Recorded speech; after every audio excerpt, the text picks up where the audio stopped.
여러분, 유치권은요 어떻게 되냐면 최근에 유치권이요 한 번 세 문제가 나오고 난 다음부터는 연속적으로 두 문제가 나오고 있어요. 그래서 지금 최근에요 유치권은 한 4년 정도요 계속해서 두 문제가 나오고 있으니까요. 그래서 유치권을 좀 잘 알아야 돼요. 유치권은 사실 복잡한 거 별로 없는데요, 약간의 암기할 사항들이 있는 것이죠. 알겠죠? 자, 유치권은요 먼저요 타인이에요. 타인이니까 자기 소유만 아니면 돼. 자기 소유. 그래서 자기 소유만 아니면 되고, 그러니까 반드시 채무자의 것이 필요 없어요. 물건이 남의 것이면 무조건 다 되는 거예요. 그래서 여기서 뭐냐면 이제 수급인이 문제죠. 수급인이요 자신의 재료와 노력으로 건축했다. 그럼 누구 거죠?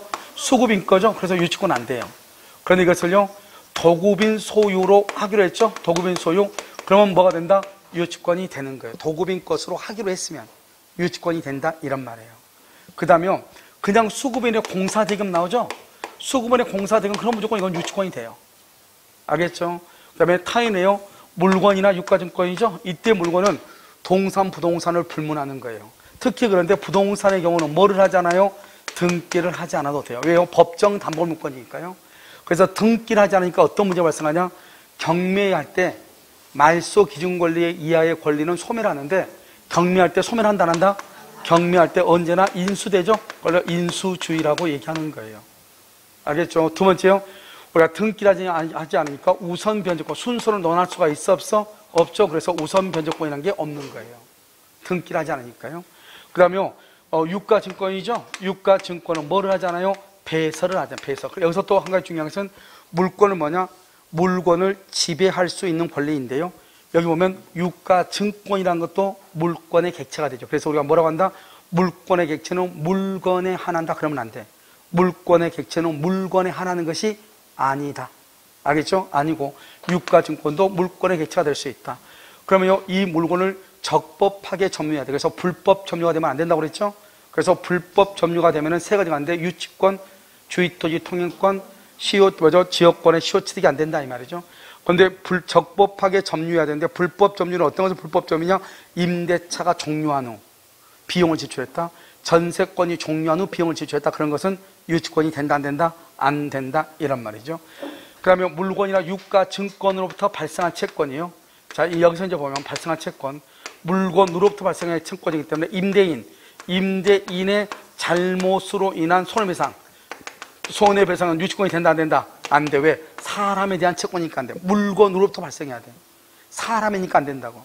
알겠죠? 임대인 그러면 안 된다고. 그 다음에 또 뭐가 안 된다? 매매대금 안 돼요. 매매대금은요 여러 가지가 있어. 첫 번째, 자재납품대금. 자재납품대금은 매매대금이죠? 안 돼. 알겠죠? 그 다음에 계약명의신탁. 계약명의신탁에서 신탁자가 수탁자에게 행사하는 매매대금 상당의 부당이득 반환청구권. 알겠죠? 그래서 계약명의신탁에서 이 말이 딱 나오죠? 그러면 그것은 안 돼. 그 다음에 지상물 매수대금 또는요 부속물 매수대금. 매수대금이죠?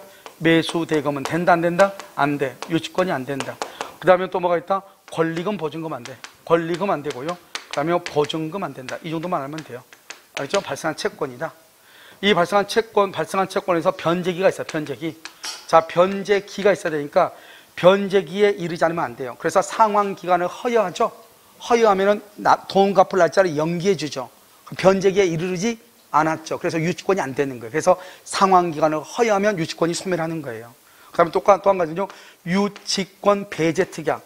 유치권을 배제하기로 특약을 하죠. 특약을 하면 이것은 유효가 돼. 그래서 유치권은 성립하지 않는 것이에요. 그래서 유치권 배제 특약이 있어야 돼, 없어야 돼? 없어야 돼. 그 다음에 변제기 때 변제 받을 때까지 이것을 우리는 불가분성이라고 그래요. 우리가 만약에 피담보 채권이 100만 원이다. 그런데 99만 원 받고 아직 만 원은 못 받았죠? 만 원 때문에 그 물건 전체의 유치권이 그대로 있는 것을 불가분성이라고 그래. 이 불가분성하고 또 한 가지 뭐냐? 물상대위라고 하는 것이 있어요. 자, 물상대위는 유치권에는 물상대위가 없어요. 어디가 있다? 전세권, 그 다음에 질권, 저당권, 질권이나 저당권, 그 다음에 가등기 담보. 여기에는 물상대위가 있다. 유치권은 물상대위가 없어요. 물상대위가 아니라 물건 위에 대신 위치를 점한다 이 말이죠. 자, 여기 갑이 있고 을이 있죠. 을이 갑에게 1억 원을 빌려주고요, 갑의 건물에